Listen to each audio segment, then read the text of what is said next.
إن الحمد لله نحمده ونستعينه ونستغفره ونعوذ بالله من شرور أنفسنا ومن سيئات أعمالنا من يهده الله فلا مضل له ومن يضلل فلا هادي له وأشهد أن لا إله إلا الله وأشهد أن محمدا عبده ورسوله أما بعد அன்புள்ள எல்லாம் அல்ல அல்லாஹ்வுடைய நல்லடியார்களே, நம் அனைவரின் மீதும் ஏக இறைவனின் சாந்தியும் சமாதானமும் என்றென்றும் நின்றுவாங்க. இஸ்லாமிய மார்க்கத்தை அறிந்து கொள்ள வேண்டும் என்கிற உயரிய நோக்கத்தில் நாம் அனைவரும் நம்முடைய விடுமுறை நாளை பயனுள்ளதாக அமைத்துக் கொள்ள வேண்டும் என்கிற அடிப்படையில் இந்த நிகழ்ச்சியில் நாம் கலந்து கொண்டிருக்கிறோம். இந்த தருணத்தில் ஈமானின் சுவைகள் என்கிற தலைப்பின் கீழ் ஈமான்தாரிகளுக்கு கிடைக்கக்கூடிய அனுபவங்கள், சுவையான அனுபவங்கள், அந்த அனுபவங்களை பற்றி ஒரு சில அம்சங்களை இன்றைய தினம் நாம் பார்க்க இருக்கிறோம். பொதுவாக இஸ்லாமிய மார்க்கம் ஈமானின் கிளைகளாக பல பாகங்களை நமக்கு சொல்லித் தருகிறது. ஒரு மனிதர் இறைவனை நம்பினால், இறை தூதரை நம்பினால், மறுமையை நம்பினால், விதியை நம்பினால் அவருடைய உள்ளத்திலே சில மாற்றங்கள் ஏற்படும். அவர் சில சுவைகளை இந்த உலகத்திலேயே தன்னுடைய செயல்களின் மூலமாக அனுபவிப்பார்கள் என்று நபிகளார் அவர்கள் ஒரு ஹதீஸின் வாயிலாக நமக்கு சொல்லி காட்டுறாங்க. 3 விஷயங்களை சொல்லி காட்டுறாங்க ஈமானின் சுவைகளாக. எனவே அந்த 3 தன்மைகள் நம்முடைய செயல்பாடுகளில் அமைந்திருக்கிறதா என்று நம்ம யோசித்து பார்க்க கடமைப்பட்டிருக்கிறோம். 5 நேரம் தொழுதாலும், நோன்பு வைத்தாலும், இன்ன பிற நன்மையான காரியங்களை செய்தாலும் நபிகளார் அவர்கள் சொன்ன அந்த சுவைகளை நாம் அனுபவித்திருக்கிறோமா? அப்படி அனுபவித்திருந்தால் உண்மையான ஈமான்தாரிகளாக 100% அல்லாஹ்வை நம்பக்கூடியவர்களாக இந்த உலகத்திலே நாம் வாழ்கிறோம் என்று நம்மை நாமே உறுதிப்படுத்திக் கொள்ளக்கூடிய ஒரு சூழலாக அது அமைந்திருக்கிறது. என்ன ஒரு 3 விஷயத்தை சொன்னார்கள். முதலாவதாக ரசூலுல்லாஹ் சொல்றாங்க, தலாசுன் மன் குன்ன ஃபீஹி வஜத ஹலாவத்தல் ஈமானி. 3 தன்மைகள் யாரிடம் உள்ளனவோ அவர்தான் ஈமானின் சுவையை உணர்ந்தவர் என்று நபிகளார் அவர்கள் சொல்றாங்க. மேலும் சொல்லுகிறார்கள், முதலாவதாக சொல்றாங்க, ஐயகூனல்லாஹு வ ரசூலுஹு அஹப்ப இலைஹி மிம்மா சிவாஹுமா. அல்லாஹ்வும் அவனுடைய தூதரும் மற்றெதையும் விட அதிக நேசத்திற்குரியவராக இருப்பது. ஒரு முஸ்லிமுக்கு அல்லாஹ்வும் அல்லாஹ்வுடைய தூதரும் அதிக நேசத்திற்குரியவராக இருக்க வேண்டும். அந்த 3 தன்மைகளில் முதலாவதாக நபிகளார் அவர்கள் சொல்லுகிறார்கள், அல்லாஹ்வையும் அல்லாஹ்வுடைய தூதரையும் அதிகமாக நேசத்திற்குரியவர்களாக எடுத்துக்கொள்ள வேண்டும். இந்த உலகத்தில் உள்ள மற்றெதையும் விட, மற்றெதையும் என்றால் பொருளாதாரத்தையும் குறிக்கும், மற்ற மனிதர்களையும் குறிக்கும். நம்ம நேசிக்கிற நம்முடைய உறவினர்கள், நம்முடைய பிள்ளைகள், நம்மை பெற்றெடுத்த பெற்றோர்கள், இவர்களையும் குறிக்கும். நாம் இந்த உலகத்திலே அதிகமாக ஆசைப்பட்டு அதற்காக அதிக நேரத்தை ஒதுக்கி சம்பாதிக்கிற பொருளாதாரத்தையும் குறிக்கும். இந்த பொருளாதாரமும் நம்முடைய பிள்ளை செல்வங்களும் நாம் யாரை இந்த உலகத்தில் அதிகமாக நேசிக்கிறோமோ அவர்கள் அனைவரை காட்டிலும் படைத்த இறைவனை நேசிக்க வேண்டும், இறை தூதரை நேசிக்க வேண்டும். அப்படி நேசித்தால்தான் அவர் உண்மையான இறை நம்பிக்கையாளர், ஈமான்தாரி என்று நபிகளார் அவர்கள் சொல்லுகிறார்கள். நீங்க நல்லா யோசிச்சு பாருங்க, நாம சம்பாதிக்கிற பொருளாதாரத்தை விட நம்மை படைத்த இறைவனை நம்ம நேசிக்கின்றோமா? நமக்கு வழிகாட்டியாக வந்த இறை தூதரை நேசிக்கிறோமா என்று நம்ம சிந்தித்து பார்க்கணும். நம்ம வாயில சொல்லுவோம், நான் நேசிக்கிறேன், அல்லாஹ்வை நேசிக்கிறேன், அல்லாஹ்வுடைய தூதரை நேசிக்கிறேன், காசு பணம் எனக்கு முக்கியம் இல்லை அப்படின்னு சொல்லக்கூடிய நம்மில் பல பேர் கூட ஒரு சில நேரங்கள் என்ன செய்யறாங்க, தொழுகை விட காசு தான் எனக்கு முக்கியம், ஃபஜ்ர் நேரம் தொழுகணுமா, எனக்கு தொழுகை விட காசு தான் முக்கியம் என்று என்ன செய்வாங்க. பொருளாதாரம் கிடைக்கிறது என்றால் அதிகாலை 4 மணிக்கு எழுந்திருக்கக்கூடிய மக்களை நீங்க பார்க்கலாம். பொருளாதாரம் கிடைக்கவில்லை என்றால் அதிகாலையில எந்திரிக்க மாட்டாங்க. 9 மணி, 8 மணி, 10 மணிக்கு எந்திரிக்கக்கூடிய இஸ்லாமியர்களை பார்க்கிறோம். அப்ப அவங்க மனதுக்குள்ள இந்த பொருளாதாரத்தை விட அல்லாஹ்வை நேசிக்க வேண்டும் என்கிற சிந்தனை இருந்தாலும் அவருடைய செயல்பாடு எதனை காட்டுகிறது? பொருளாதாரம் தான் எனக்கு முக்கியம், காசு கொடுத்தா நான் அதிகாலையில் எந்திரிப்பேன், காசு இல்லாட்டி நான் எந்திரிக்க மாட்டேன் என்று என்ன செய்யறாங்க, உள்ளத்திலே நினைக்கிறார்கள். அது போன்ற செயல்பாடுகளை அமைத்துக் கொள்கிறார்கள். அப்ப திருமறை குர்ஆனிலே நாம சம்பாதிக்கிற, நாம ஆசைப்படுகிற இந்த பொருளாதார செல்வங்கள் அனைத்துமே கவர்ச்சியான அலங்கார பொருட்கள் என்று அல்லாஹ் திருமறை குர்ஆனில் சொல்லி காட்டுகிறான். அல் மாலு வல் பனூன ஜீனத்துல் ஹயாத்தித் துன்யா. இந்த உலகத்தினுடைய செல்வம், நீங்கள் பெற்றெடுத்த பிள்ளைகள் அனைத்துமே கவர்ச்சி அலங்கார பொருட்கள். கவர்ச்சி அலங்காரம்னா என்ன யோசிச்சு பாருங்க. ஒரு அலங்காரத்திற்காக நாம செய்கிற சில செயல்பாடுகள், ஏற்பாடுகள். ஒரு மாலையை வாங்குறோம், ஒரு பூவை விலைக்கு வாங்குகிறோம். அந்த பூ வாசனை தரக்கூடிய ஒரு அலங்கார பொருளாக இருக்கிறது. அப்ப அந்த பூவை வாங்கிய நாம் அது எவ்வளவு நாள் பாதுகாக்க முடியும்? எத்தனை நாள் அது ஆரோக்கியத்தோடு திறமை ரொம்ப அது பாதுகாக்கப்பட்ட ஒரு பொருளாக இருக்கும்? யோசிச்சு பாருங்க. காலையில வாங்கினா சாயங்காலம் அது வாடி போயிடும். அப்ப இதுதான் அலங்கார பொருட்களுடைய நிலைமை. அப்படித்தான் உடம்புல நம்ம சென்ட் அடிக்கிறோம், வீட்டை விட்டு வெளியே வர்றப்ப குளிச்சுட்டு என்ன செய்வோம், அந்த வாசனை திரவியத்தை பூசுகிற நாம் வீட்டை விட்டு மறுபடியும் வேலையெல்லாம் முடிச்சுட்டு வீட்டுக்கு வர்றப்ப அந்த வாசனை திரவியத்தை நம்ம பார்க்க முடியாது. ஏன்? அதை நுகர முடியாது. எல்லாமே காத்தோட காத்தா கலைஞ்சு போயிடும். இந்த அலங்கார பொருட்களை பொறுத்தவரையுமே அது சில மணி நேரங்கள் உயிர் வாழக்கூடிய ஒன்று. அப்ப நாம பெற்றெடுத்த பிள்ளைகளும் நாம சம்பாதிக்கக்கூடிய பொருளாதாரமும் அல்லாஹ் எதனோடு ஒப்பிடுகிறான் என்றால் அலங்கார கவர்ச்சி பொருட்கள். மறுமையில இவர்கள் காப்பாற்ற மாட்டாங்க. நம்முடைய பிள்ளைகளோ நம்முடைய பெற்றோர்களோ மறுமையில எங்க அத்தா எனக்காக அவ்வளவு தியாகத்தை பண்ணார் இந்த உலகத்துல, அதனால இறைவா அவருக்கு நீ கேள்வி கணக்கு விசாரணை ரொம்ப கம்மியா பண்ணு, அவரை நீ சொர்க்கத்துக்கு தாட்டி விட்டு நரகத்துக்கு அனுப்பி விடாது என்று நம்முடைய பிள்ளைகள் நமக்காக வாதாடாது. அங்கே நடக்கக்கூடிய செயல்பாடுகளை பற்றி, அந்த மறுமை நாள் எப்படி இருக்கும் என்பதை பற்றி திருமறை குர்ஆனில் அல்லாஹ் அழகா நமக்கு சொல்லி காட்டுறான். யௌம யஃபிருல் மர்உ மின் அஹீஹி வ உம்மிஹி வ அபீஹி வ ஸாஹிபதிஹி வ பனீஹி லிகுல்லி இம்ரிஇம் மின்ஹும் யௌம இதி ஷஅனு யுக்னி. வ உம்மிஹி, உங்களுடைய தாயார் உங்களை விட்டு ஓடி விடுவார். வ அபீஹி, உங்களுடைய தந்தை ஓடி விடுவார். வ ஸாஹிபதிஹி வ பனீஹி, நீங்கள் பெற்றெடுத்த பிள்ளைகள் உங்களை விட்டு விரண்டு ஓடும். இப்ப யாருமே நம்மை பாதுகாப்பதற்காக, நமக்கு குரல் கொடுப்பதற்காக மறுமையில வரமாட்டாங்க. உலகத்துல வருவாங்க, உலகத்துல உயிரை கூட கொடுப்பாங்க, ஆனா மறுமை நாளில் வரமாட்டார்கள். ஏனென்றால் மறுமை நாளில் கிடைக்கக்கூடிய தண்டனை என்பது நிரந்தரமானது. இந்த உலகத்துல ஒரு மனிதனுக்கு உயிர் போய்விட்டது என்றால் அந்த வலியை ஒரு தடவை அவன் சந்திப்பான், அதோடு அவ்வளவுதான். ஆனால் மறுமை நாளிலே இறைவன் கொடுக்கக்கூடிய நரக தண்டனை எப்படிப்பட்டது? தொடர்ச்சியாக அல்லாஹ் தண்டனை கொடுத்து கொண்டே இருப்பான்.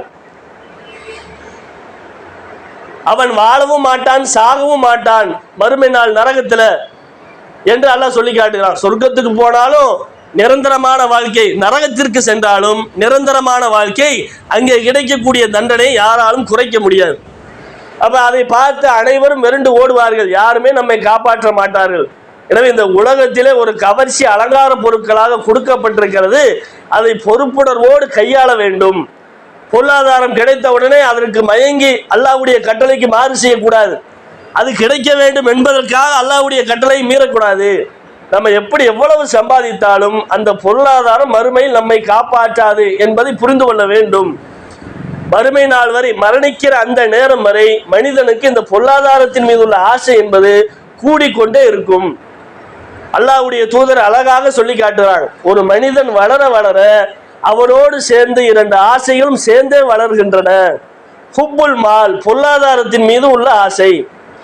வதூலுல் உமுர், நீண்ட நாள் வாழ வேண்டும் என்கிற ஆசை. இந்த ரெண்டு ஆசையும் வளர்றதை நீங்க கண்கூடாவே பார்க்கலாம். 20 வயசுல இருந்த அந்த பொருளாதார ஆசை 25 வயசுல அதிகமாகும், 30 வயசுல அதிகமாகும், 35 வயசுல அதிகமாகும். சாக கிடக்கிறாள் அந்த நிலையில யோசிச்சு பார்த்தா அவர் இதுக்கு மேல அதிகமா வேணும்னு நினைப்பார், ஆசைப்படுவார். அதே போன்று வாழ்நாள் அளிக்கப்பட வேண்டும். ஒரு 60-70 வயது நபர், ஒரு 80 வயது முதிர்ந்த நபர், உங்களுக்கு எவ்வளவு ஆண்டு காலம் வேண்டும் என்று கேட்டா என்ன செய்வாரு? எனக்கு இன்னொரு 10 வருஷம் வேணும், என்னுடைய பேத்தி கல்யாணத்தை பார்த்துட்டு போயிடுறேன், பேரன் கல்யாணத்தை பார்த்துட்டு போயிடுறேன்னு சொல்லுவார். அப்படி கொடுத்தாலும் மறுபடியும் ஒரு 10 வருஷம் வேணும்னு ஆசைப்படுவார். வாய் தான் பேசும், எப்படியா இருந்தாலும் சாக போறேன் அப்படி வாய் தான் பேசும். ஆனா அந்த சாவை ஆசைப்படுவார்களான்னு கேட்டா ஆசைப்பட மாட்டாங்க. ஏன்? உள்ளத்துக்குள்ள பயம், இன்னொரு சில ஆண்டுகள் வாழலாம்.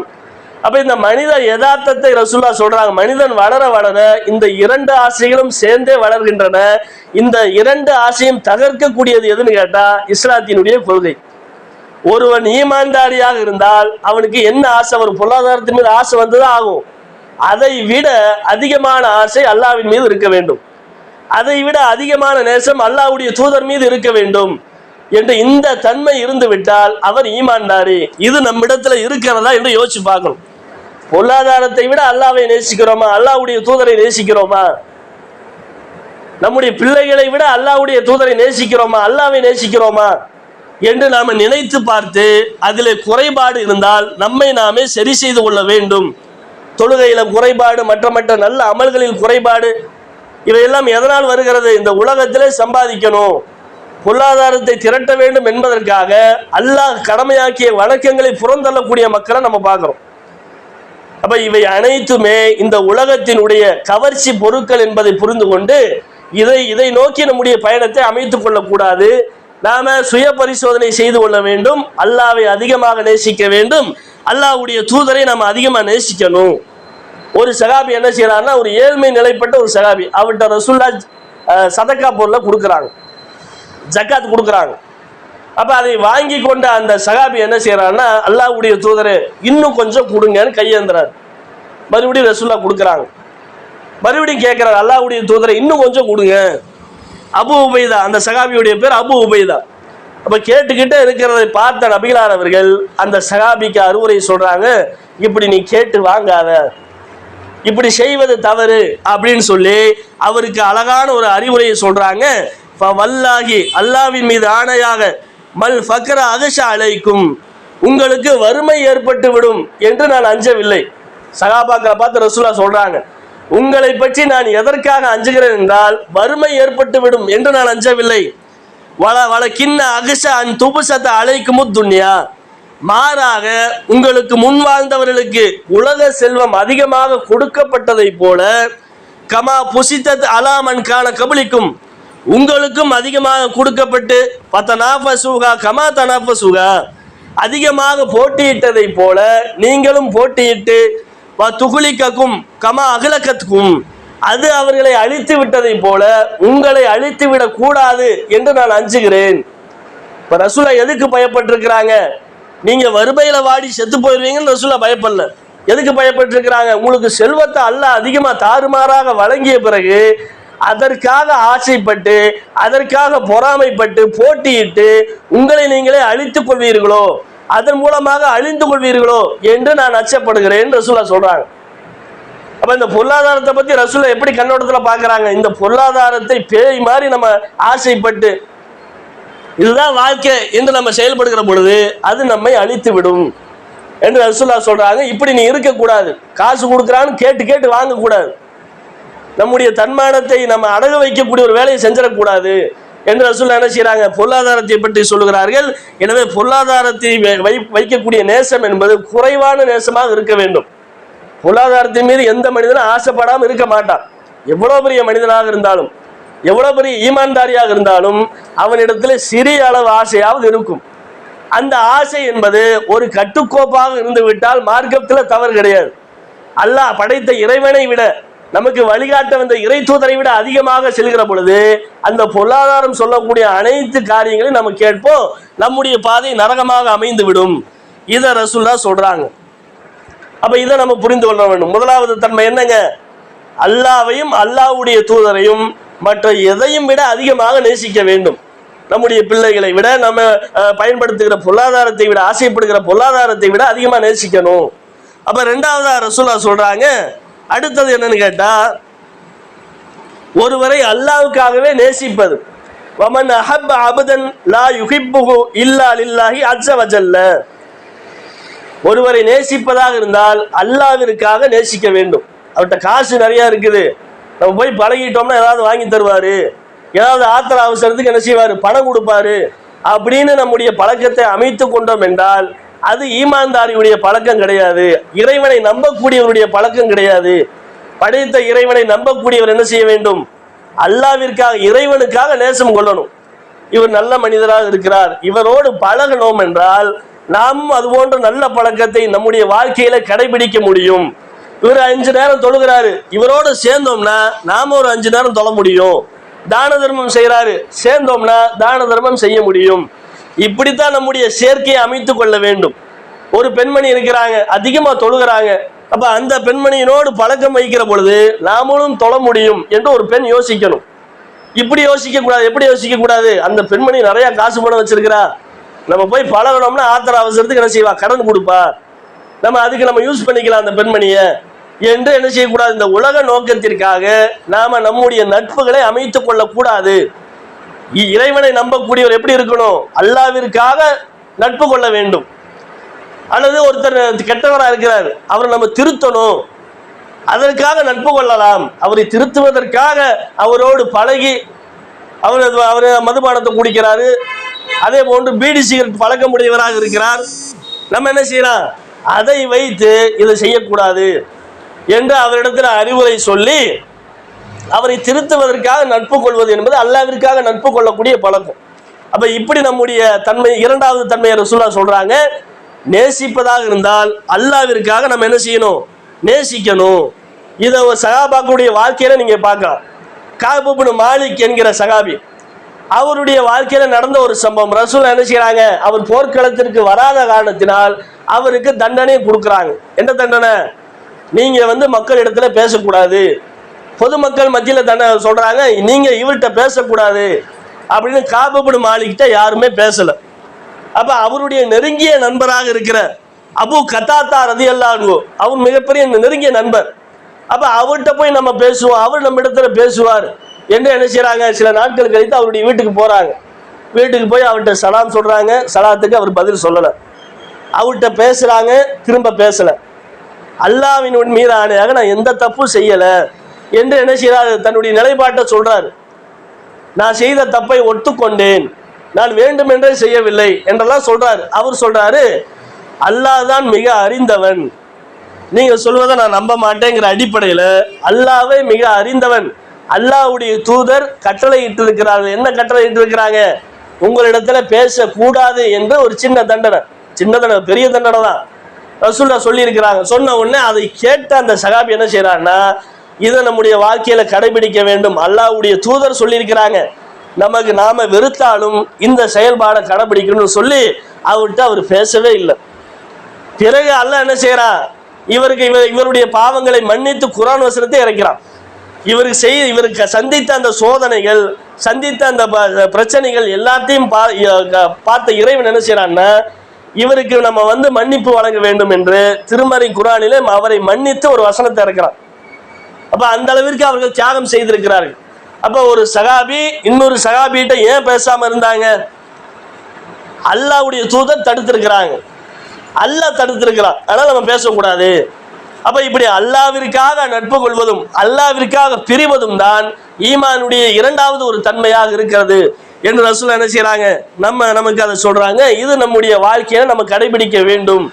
தொழில்துறை நண்பர்கள் அது ஒரு பக்கம், நாம நேசிக்கக்கூடிய நண்பர்களை சொல்றோம். தொழில்துறையில பல நண்பர்கள் இருப்பாங்க, வரவு செலவு பார்ப்பதற்காக. அப்ப நாம பொருளை கொடுப்போம், அவங்க காசு கொடுப்பாங்க, அது வேற. நாம நெருங்கி பழகி பாசத்தை வெளிப்படுத்தக்கூடிய அந்த நிலையில இருக்கிறாங்களா இல்லையா, அது போன்ற நண்பர்கள்ட்ட நாம அல்லாஹ்விற்காக மட்டுமே நட்பு கொள்ள வேண்டும் என்பதை புரிந்து கொள்ள வேண்டும். இதை ஒரு அம்சமாக, இரண்டாவது அம்சமாக ரசூலுல்லாஹ் சொல்றாங்க.